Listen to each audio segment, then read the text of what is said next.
Before independence, Nigeria was popular for the production of large quantities of coal for energy generation, railways and export.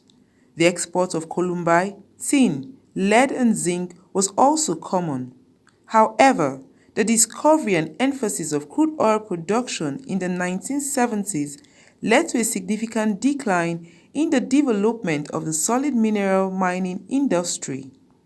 The nationalization policies of the 1970s and 1980s further worsened the state of solid minerals in Nigeria.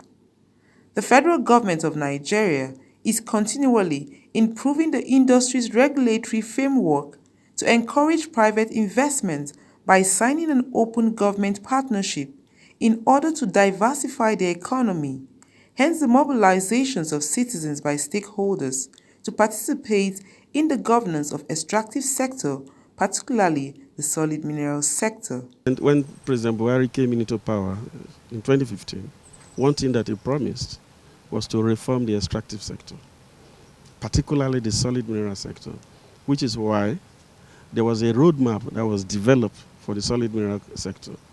And that roadmap, if you leave it for only government to implement, it's not going to bring out the needed benefits, which is why we also deemed it necessary to do a concept around the issue, and we are fortunate to get funding from OSIWA to take on board this process. So part of what we are doing is to mobilize citizens to participate in the governance of the extractive, particularly the governance of the solid mineral sector. The extractive sector is said to have different value chains, hence the need to generate deeper insight and engage the sector using one skill to promote transparency and accountability. Because there are different value chains in the extractive sector.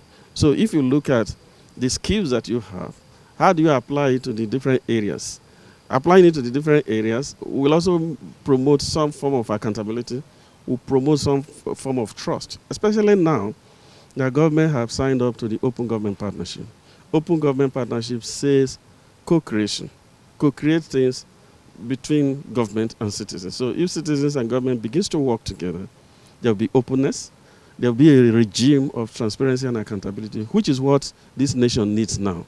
And the earlier citizens engage it, the better for all of us. So this thing that we did today is more of dissemination of that research report. The challenges in the solid mineral development in Nigeria was not left out, as recommendations were made for a proper and working sector. Constitute an advocacy document for amendment, and in terms of that amendment, we want the law to be specific about what happens when mining industries or companies do not fulfill their community development obligations.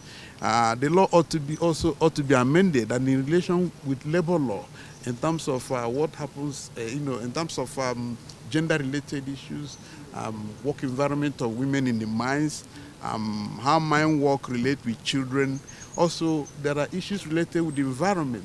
Environmental impact of mining ought to be seriously taken into account. Stakeholders stated the need to train the local expertise to mine the resources and process them locally in Nigeria, rather than giving it to foreign investors. How relevant are the minerals to the economy of Nigeria will be visible with time and participation of Nigerians.